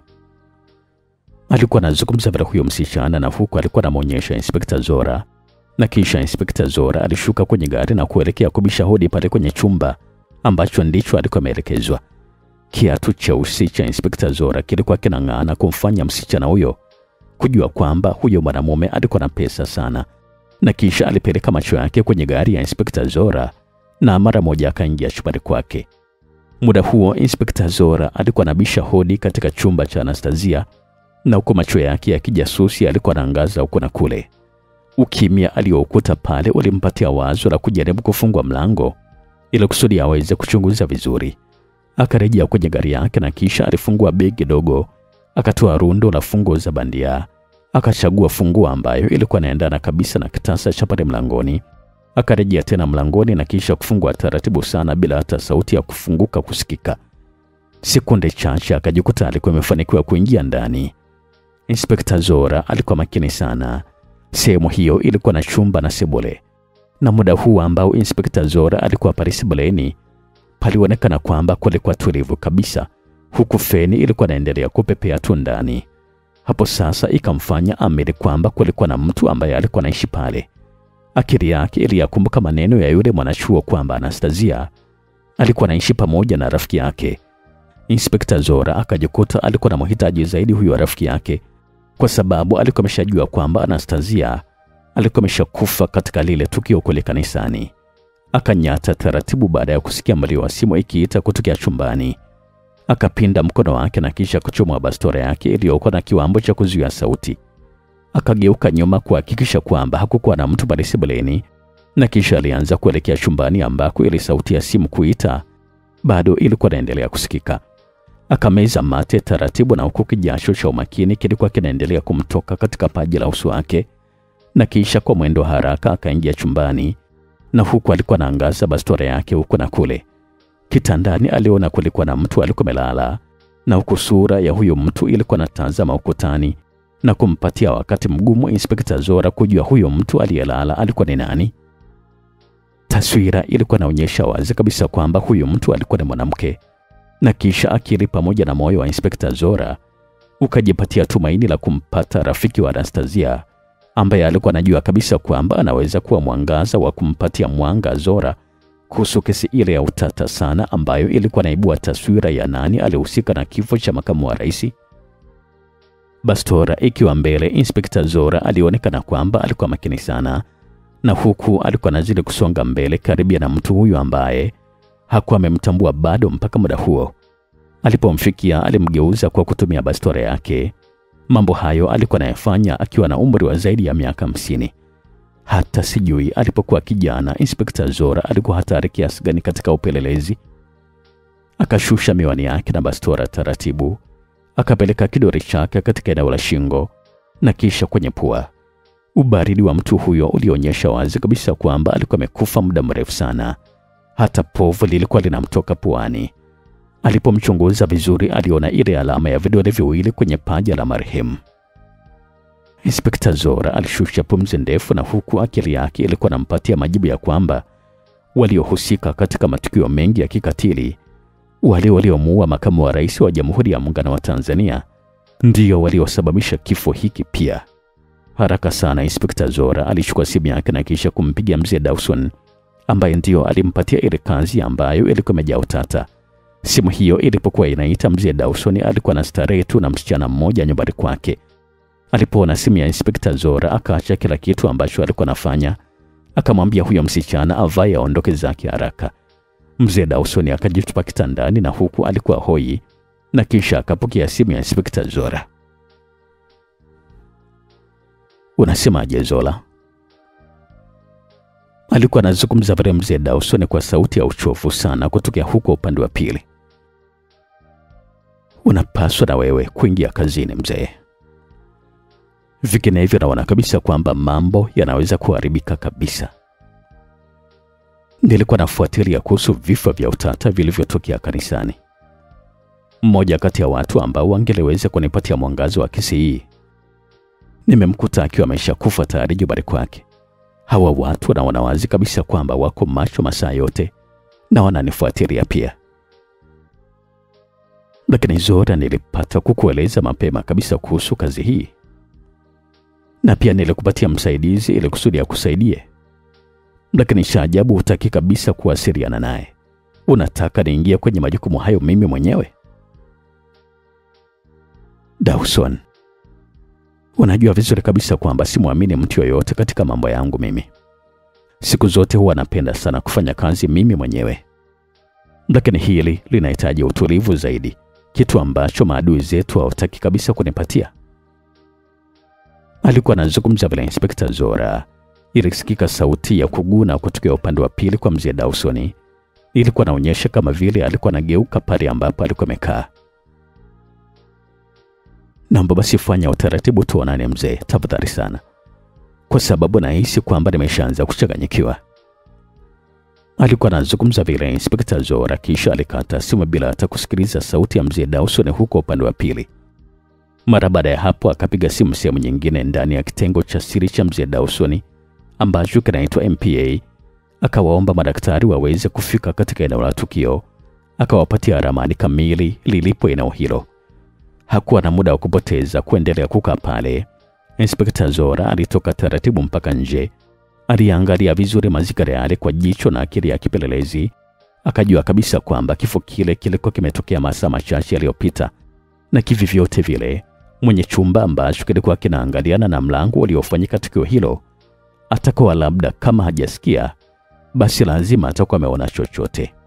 Akakumbuka kwamba mlango huo ulikuwa umefungwa na funguo kuondolewa. Sasa akajiuliza haraka haraka ni nani alikuwa amefunga huo mlango. Akalitazama dirisha la chumba cha jirani,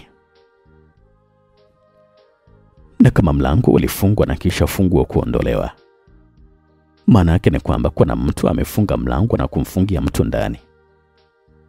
Sasa ni nani atakuwa amefanya kama hivyo? Alikuwa anajiuliza vitu maswali. Inspekta Zora akapata akili ya kusogea chumba cha jirani. Alipogonga mlango alitoka yule msichana ambaye mwanzo alimuelekeza chumbani kwa Anastasia. Yule mdada alipomwona Inspekta Zora akaanza kujishebedua kwa kuhisi kwamba Inspekta Zora alikuwa anamtaka. Alikuwa anaonekana kwamba alikuwa ameanza kuvutiwa na mzee Zora kutokana na kwamba muonekano wake ulikuwa ni wa kitajiri, bila kujua kwamba mtu ambaye alikuwa amesimama naye alikuwa ni mtu hatari sana katika anga za upelelezi. Nilikuwa najua tu kwamba lazima watakuja kwangu. Anastasia sio aina ya mwanamke ambaye anakufaa wewe kabisa. Wazee kama nyinyi mnatakiwa kupetiwa vizuri kabisa na watu kama sisi, ili kusudi msiwe na mawazo ya kufa. Alikuwa anazungumza vile huyo msichana, na huku alikuwa na tabasamu mbele ya Inspekta Zora, na kisha Zora akamuuliza huyo msichana swali. Mara ya mwisho umemwona lini Anastasia? Alikuwa anauliza vile swali Inspekta Zora. Mdada akaacha kujishebedua mara baada ya Zora kuonyesha sura ya mbuzi. Ni kama wiki moja sasa sijamwona. Lakini rafiki yake si umeonana naye huko ndani? Maana nimekuona wanatoka huko ndani muda sio mrefu tu hapa. Alikuwa anazungumza vile huyo msichana. Inspekta Zora alitoa kitambulisho chake cha askari, akamwonyesha huyo mdada na kisha akamuuliza swali. Unaitwa nani? Mimi naitwa Scholastic. Dada huyu alikuwa anajibu sasa, na huku alikuwa anatetemeka kwa sababu alikuwa ameshajua ni mtu wa namna gani ambaye alikuwa anazungumza naye. Rafiki yake na Anastasia amekufa humo ndani. Naomba uniambie ni nani umemwona akiingia ama kutoka mle ndani kabla yangu mimi. Kusema kweli kabisa, kulikuwa na mkaka mmoja hivi alikuwa ameingia na kisha akafunga mlango kwa nje na kutoka. Sikumwona tena mara baada ya hapo. Anafanana vipi? Ni mrefu kiasi, ni mweusi, lakini pia ana rasta kichwani. Sikiliza vizuri binti. Watakuja askari wa jeshi la polisi hapa kwa ajili ya kuchukua mwili wa marehemu.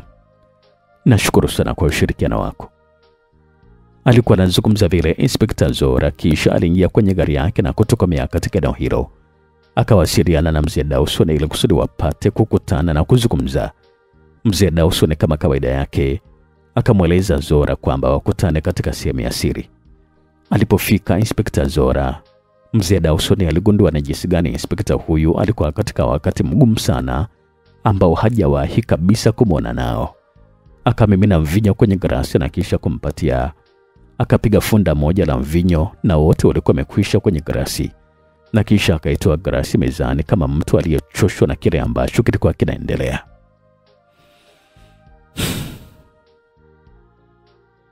Dawson, kusema kweli kabisa hili jambo ni zito sana. Kulifahamu lilipo kundi la Mafia Gang na kuwajua hawa watu wanaohusika na hilo kundi, kusema kweli kabisa imekuwa ni kazi ngumu sana. Sijui hata ni mafunzo ya namna gani hawa watu wanapatiwa kabla ya kutekeleza jambo fulani. kwa sababu wanaficha kila kitu, yani kila kitu. Alikuwa anazungumza vile Inspekta Zora, na huku alikuwa anakunja midomo yake. Akampatia glasi mzee Dawson ili kusudi amuongezee mvinyo. Ukamiminwa mvinyo kwenye glasi ya Inspekta Zora, na kisha mzee Dawson alikaa vizuri ili kusudi apate kumjibu Inspekta Zora. Kwanza alikoa kidogo na kisha akazungumza. Mauaji yaliyofanywa na Mafia Gang huko Jamhuri ya Kidemokrasia ya Kongo yanatisha sana. Na hapa bado kabisa hawajavuruga kisawasawa. John Brain, kama ilivyo jina lake, ni mzungu hatari sana Zola. Na hisi tayari yuko nchini Tanzania, na kuna mpango anaotekeleza hapa nchini Tanzania. Umejaribu kufuatilia ni mafaili gani yaliibiwa na yule msichana kule kituo cha polisi? Alikuwa anauliza pale swali mzee Dawson. Inspekta Zora alitikisa kichwa kuashiria kwamba hakuwa amefuatilia swala hilo. Dawson alipiga tena funda la mvinyo na kisha akabeua kidogo, alafu akazungumza.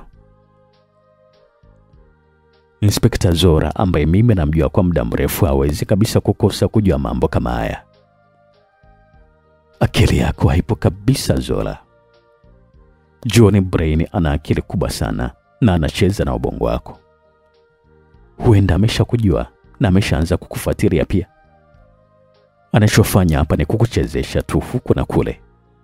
Sasa hapa kuna mambo mawili, na huenda yote anafanyika kwa wakati mmoja. Alikuwa anazungumza vile mzee Dawson. Mambo gani hayo? Inawezekana kwamba hawa watu wananunua muda wako pamoja na muda wa wapelelezi wengine ili kusudi wao watekeleze mipango yao. Hata haya mauaji ambayo yanaendelea kutokea, huenda wanakuhadaa tu ili kusudi usipate muda wa kutuliza akili yako. Wanajua kabisa wewe ni mtu hatari kiasi gani katika upelelezi, na hilo liko wazi kabisa Zola. Alikuwa anazungumza vile mzee Dawson. Na kusema ukweli kabisa, swala hili linaninyima kabisa usingizi Dawson. Na hisi nipo katika chumba chenye giza totoro kabisa, ambacho siwezi kuona chochote ndani yake, hata kusikia sauti ambayo inanipatia ishara pia siwezi. Na hisi kwamba nimeanza kushindwa. Alikuwa anazungumza vile Inspekta Zola. Zora, hupaswi kabisa kukata tamaa kiurahisi kama hivi. Umekula kiapo cha kulinda taifa pamoja na mali zake, ikiwemo kupambana na watu wa aina kama ya John Brain. Nafikiri kwamba muda unakwenda sana Zola. Umekuja na gari yako? Ndio. Basi tulitumia sasa hivi.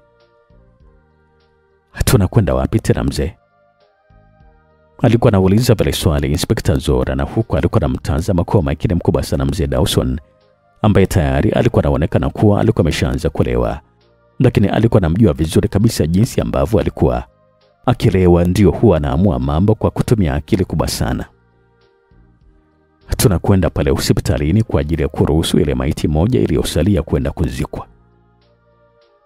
Lakini sasa mzee, tutawapatia vipi maiti ambayo sio yao? Kumbuka kwamba ile ni maiti ya Anastasia Nyange na sio maiti ya Sandra. Ilivishwa tu sura bandia ya Sandra.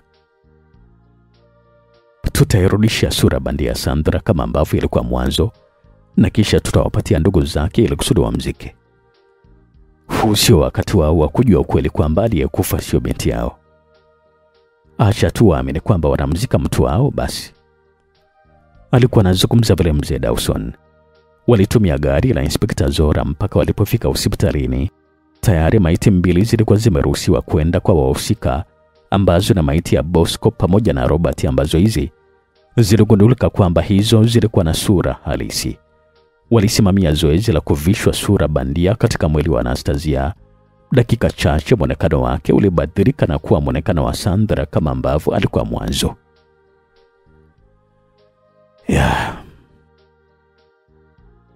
Wacha tu mziki wanayemwamini, huko sisi tukiwa biza kuendelea kufuatilia. Alikuwa anazungumza vile mzee Dawson, na kisha alikohoa kama kawaida. Inspekta Zora alimpatia kitambaa kwa ajili ya kuzuia kikohozi. Ni kweli kabisa mzee huyu aliweka mdomoni, Lakini sasa alipokitoa ilionekana damu katika kitambaa hiki cheupe, na hiyo ilikuwa inaashiria kwamba mapafu ya mzee huyu yalikuwa katika hali mbaya. Usijali kabisa hilo Inspekta.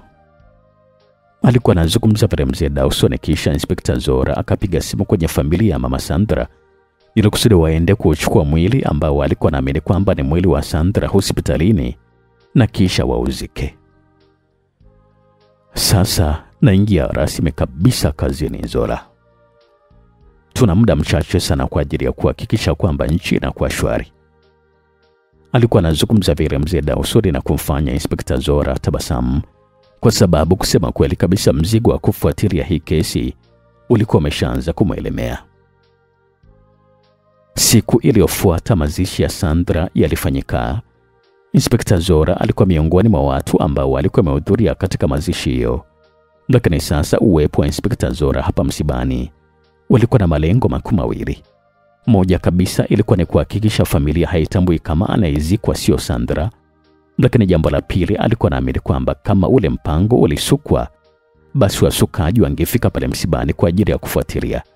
Lakini pia Inspekta Zora alikuwa anamtilia mashaka babake na Sandra, akiamini kabisa kwamba ni lazima kuna jambo ambalo alikuwa anajua. Akiwa ameketi amevalia miwani mieusi na sura bandia kama ambavyo alikuwa ameambiwa na mzee Dawson kwamba huenda mafia gengi walikuwa wameshamjua na ndio maana walikuwa nataka kumuua katika jaribio la bomu, hakutambuliwa kabisa na mtu yoyote pale msibani. Lakini alikuwa anaonekana kwamba alikuwa ni miongoni mwa watu waliokuja pale msibani. Watu walikuwa ni wengi sana. Kifo kile ni wazi kabisa kwamba kilikuwa kimeshika mioyo ya watu wengi. Inspekta Zora alikuwa bize tu kuhakikisha kwamba anazungusha macho yake kila kona. Macho yake akajikuta yalikuwa yametua kwa jamaa mmoja ambaye huyu na yeye alikuwa bize sana kuzungusha macho yake. Inspekta Zora hakufanikiwa kabisa kukudulika mara baada kubadilisha sura na kisha kuvaa miwani. Ingehitaji utaalamu mkubwa sana kutambua kwamba huyu alikuwa na Inspekta Zora. Kulikuwa na kipindi ambacho msemaji wa familia alikuwa na washukuru watu waliokuja pale msibani kwa ajili ya maziko ya Sandra ambaye alikuwa amezikwa pale pale nyumbani kwao. Inspekta Zora hapo ndipo sasa alipojithibitishia kwamba familia hii ya Sandra haikuwa imejua kitu, kwamba walikuwa wamezika maiti ya mtu mwingine na sio maiti ya Sandra wao kama ambavyo walikuwa najua. Lakini hakusita kukubali uwezo mkubwa wa maadui zake ambao walikuwa wamefanikiwa kuuhadaa ulimwengu wa vipofu ambao macho yao hayakuweza kabisa kuona mbali zaidi ya jicho la kipelelezi lenye mafunzo ya kijeshi ambalo Inspekta Zora alikuwa nalo. Kwa mantiki hiyo sasa inaonyesha wazi kwamba maadui walifanya utafiti wao kabla ya kumtumia Anastasia Nyange kuvaa sura ya Sandra, maana mili yao ilikuwa inafanana sana, na ndio maana hata familia hawakuweza kabisa kugundua. Inspekta Zora alishusha pumzi zake.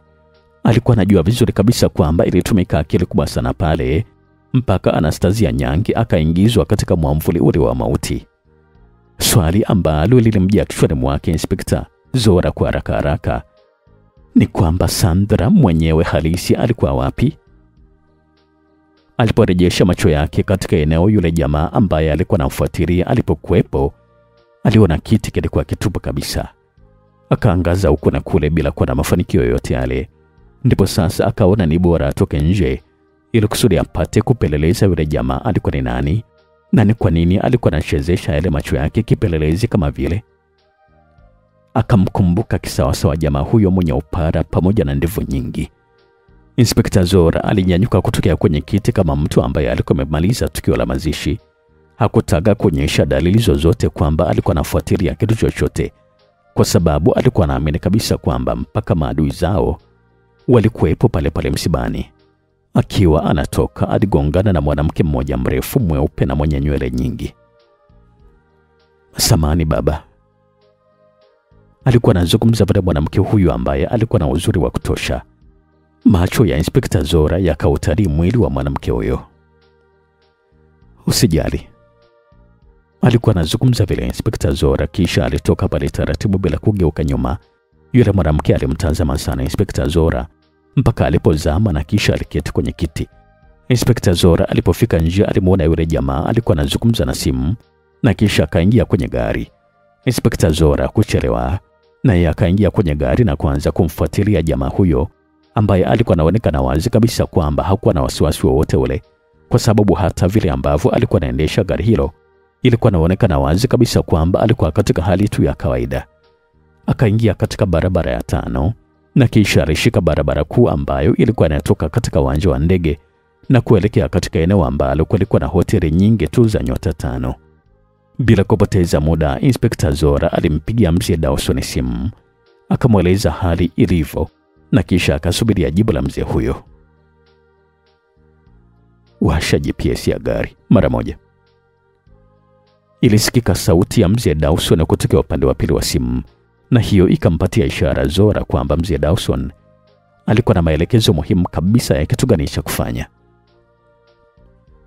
Nimeshaanza kukuona tayari, uko wapi? Alikuwa anazungumza pale mzee Dawson na kisha alikata simu mara moja. Mara baada ya dakika 5 akampigia tena na kisha kumwambia, Zora, fuata kile ambacho nazungumza hapa. Kuwa makini sana, kwa sababu hawa watu wana akili ya ziada sana. Wakati mwingine watu hawaamini kama huyo mzungu ni binadamu wa kawaida, kwa sababu ana akili nyingi sana. Unaweza kuwa umetegwa. Kabla hujatoka msibani hakuna ishara yoyote tata uliyoiona? Alikuwa anauliza pale swali mzee Dawson, na alikuwa anampatia wakati mgumu sana Inspekta Zora kufikiria. Mara baada ya sekunde chache Inspekta Zora akazungumza. Nilikuwa makini sana kuliko kawaida. Hakuna mtu yoyote aliyeniona wakati natoka. Alikuwa anazungumza pale Inspekta Zora, ukimya ukatawala. Mzee Dawson akamuuliza Zora, ilikuwaje wakati unatoka Inspekta? Inspekta Zora alifikiria pale ambapo alikuwa anatoka msibani aliparamiana na mwanamke mmoja mzuri sana. Hakutaka kulisema tukio hilo, akiamini kwamba sio ishara ya kuanza kumweleza mzee Dawson. Hapana, sio ishara, ilikuwa ni kawaida tu. Sawa, basi endelea kuwa makini sana na hilo gari. Alikuwa anazungumza pale mzee Dawson. Gari hiyo iliyokuwa ndogo nyeusi iligota katika moja kati ya hoteli maarufu sana hapa mjini. Hoteli hiyo inaitwa Sarafina Hotel. Muda huo pia jamaa yule mwenye upara pamoja na ndevu nyingi alikuwa anashuka kwenye gari bila hata kuonyesha wasiwasi wote ule, na huku Inspekta Zora alikuwa anatafuta sehemu rahisi ya kupaki gari yake. Jamaa aliyekuwa na upara akaingia kwenye lifti. Wakati huo Inspekta Zora alikuwa amejibanza mahali na alikuwa anamchungulia tu. Haraka alipandisha ngazi kuelekea juu kwa spidi ambayo kila mtu alikuwa anashangaa. Kwa mzee kama Inspekta Zora kupandisha ngazi kama zile kwa spidi kubwa kama ile ilikuwa ni maajabu. Lakini sasa hiyo ilikuwa ni kawaida kabisa kwake kutokana na mafunzo ambayo aliyapata zamani wakati anasoma upelelezi huko nchini Mexico pamoja na Cuba. Alipofika kwenye ghorofa ya pili alipokelewa na ukimya. Akili yake ikamweleza wazi kabisa kwamba jamaa yule mwenye upara atakuwepo katika floor ya juu yake, yani floor ya 3. Basi Inspekta Zora kwa spidi ile ile alikuwa anazidi kupandisha ngazi na kuendelea kustaajabisha watu ambao walikuwa wanapishana nao. Mwisho wa floor ya pili alimwona jamaa wa upara alikuwa anakata kona upande wa kushoto. Inspekta Zora kutaka kabisa kupoteza muda, alikuwa anazidi kumfuatilia ili kusudi ajue jamaa yule alikuwa anakwenda wapi, na huku akili yake ilikuwa inamweleza wazi kabisa kwamba jamaa huyo labda atakuwa ni miongoni mwa watu waliohusika na ule mpango wa vifo vya watu 3, yani Robert pamoja na Bosco, bila kumsahau Sandra wa bandia, na hatimaye kumtumia Anastasia Nyange kama mchezo wa kuigiza ili kusudi kuficha jambo ambalo kwa asilimia zote 100 walikuwa wamefanikiwa. Alipokata kushoto alianza kuhisi hali ya tofauti. Achilia mbali ukimya ambao walikuwepo, lakini pia kulikuwa na milango miwili ambayo hii ilikuwa wazi na tena ilikuwa inacheza kuashiria kwamba ilikuwa imeguswa sekunde chache tu zilizopita. Inspekta Zora alikunja mkono wake wa kushoto ambao alikuwa anapendelea kuita mkono wa Mungu, na kisha alichomoka na bastola yake mara moja ambayo ilikuwa na kiwambo cha kuzuia sauti, na huku alikuwa na hisia ya kwamba alikuwa ameingizwa katika mtego. Akachomoa earphone katika masikio yake mara baada ya kuhisi kwamba mawasiliano kati yake na mzee Dawson yalikuwa nasumbua na kutaka kabisa kuzungumza kwa sauti kubwa muda huo. Kitendo cha Inspekta Zora kuchomoa zile earphone masikioni kilimpatia ishara mzee Dawson. Akahisi kwamba pengine Inspekta Zora yuko katika mtego wa kifo. Haraka sana huko upande wa pili mzee Dawson akatafuta gari na kisha kuitafuta Sarafina Hotel ilipo. Huku Inspekta Zora alikuwa na nyata kama paka aliyekuwa na mvizi ya panya ili kusudi aweze kumla. Alipiganisha akili yake huku macho yake alikuwa ameelekeza kwenye ile milango miwili iliyokuwa wazi. Akauchagua mlango mmoja na kisha kuingia taratibu, na kisha akafunga mlango bila kuruhusu sauti ya kufungwa kwa mlango kusikika. Mbele yake aliona kulikuwa na korido iliyokuwa kimya kabisa. Akawa naifuata tu.